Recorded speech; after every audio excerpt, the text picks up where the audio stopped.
Beads are works of art, and since art plays a practical role in any society, the forms of these beads and the purposes they serve are reflections of the values and concepts that are predominant in the user community. Beads are art forms of great antiquity, dating back to 38,000 BC. The earliest accounts of beads are known as laquina beads, and the materials used in making them were simply animal teeth and bones. Some cultural and archaeological remains also formed part of these materials used in making beads in some parts of the world, including Africa, where ostrich egg shells were used to make the first set of beads, which came from Libya in 10,000 BC. Back then, beads served as a medium of exchange, where Europeans exchanged them for slaves, gold, ivory, elephant tusk, etc. Among the different kinds of beads that are bound are the red coral beads, which have come to be associated with most ethnic groups in Nigeria, especially with people of royal descent. Beads come in different shapes, colors, and materials. They are mostly worn around the neck and wrist. Some are worn around the waist and even the ankles. When we talk about the history of beads, we have to cast our minds back to so many years, because Africans have been making and using beads as body adornment. There are various versions of how beads came about. The royalties are mainly those who patronize the use of these items, and they are actually very valuable items, as we will get to know when we start talking about the function and the uses of these beads. Actually, there's a version that says that beads were imported into the African continent through the trade with the Europeans, and that they were brought in as items of exchange for slaves and other African goods like palm oil and the rest of them. But when it comes to Benin, the oral tradition has a contrary version of how beads got into Benin. The version reported by Benin oral tradition is that beads were brought into Benin Kingdom by Oba Eware, who went down to the watery realms of Olokun, the goddess of the sea, where he appropriated these items from the kingdom of the deity, brought them to land, established the Benin Palace, and introduced the use of coral beads, in addition to other palace rituals that are still extant today. But when you talk about places like Bida, glass beads are manufactured there. They've been manufactured for years, and they are still being produced. And the technology for the production of these beads has remained virtually the same as the ancient methods that were used by the producers of beads.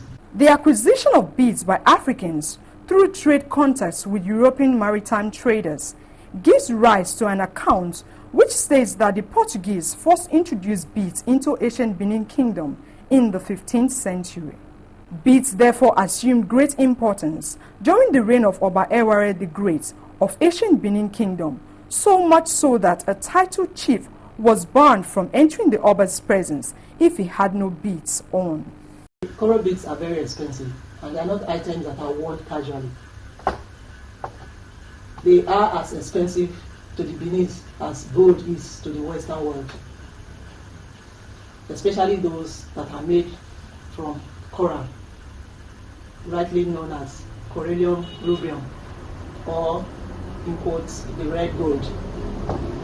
These are made from naturally occurring coral that grow on skeletal forms of animal organisms in the deep seas, the Mediterranean waters and the Atlantic waters. The coral grows in the depth of about 250 meters, and they develop on items that have stayed still in a very unpolluted water, and they grow like the branches of tiny trees.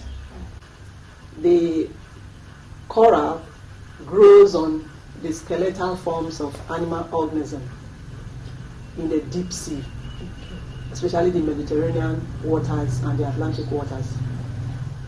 They grow in a depth of about 250 meters, and they grow like the branches of small trees. And each branch can grow to a length of about 20 centimeters. And when they are brought down, they usually appear in this reddish color with different shades of red appearing on them, as you can see on these ones.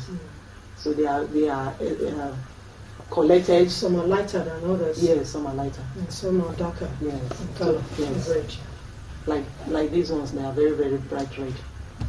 So when they are collected by divers, they are brought down to land where they are fashioned into different shapes.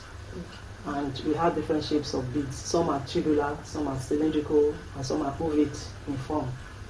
So usually they have holes at their centers through which the thread is passed, and then they are made into strings that are worn around the necks, the ankles, and the wrists. That is for the coral beads. But apart from the coral beads, there are those that are made of perishable synthetic materials. For instance, I will talk about this. They look very realistic, but they are actually made of plastic. And they are not as valuable as the real coral beads. Okay. But you find that today, a lot of people make use of them for their beauty and their cheapness. Because they really look beautiful. Yeah, they are beautiful. Unless you get close and handle them, you may not be able to tell the difference between these that are made of plastic material and these ones are made of the real coral beads. Yes. And I guess these are more expensive than these ones. Yes, the naturally occurring coral beads are more expensive. They are very, very expensive, and they are not found here. They are all imported. But these plastic ones on my left hand are manufactured locally. Yes.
Beads are also used by traditional dancers because they have aesthetic and artistic appeal, which are beautiful to behold and touch, especially when they are sequentially arranged.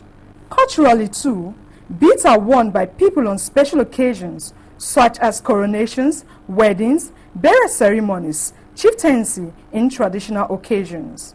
This is one sure way of identifying with one's roots as an African, a Nigerian, and an indigene of an ethnic group.